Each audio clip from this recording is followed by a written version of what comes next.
Колешке, благодарам за репликата.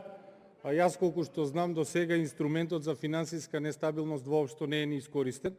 Најдобронамерно ниту од градоначалниците на Социјалдемократскиот сојуз, меѓутоа еве рековме не е важно кој од каде доаѓа.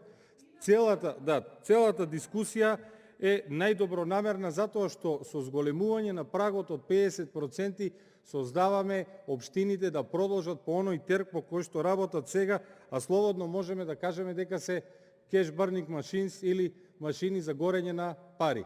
Сега доаѓаат локалните избори и вие доаѓате до едно вакво законско решение. Па вие овде во вашите редови имате пратеници кои што по трет пат ќе гласаат и по трет пат имат различен став.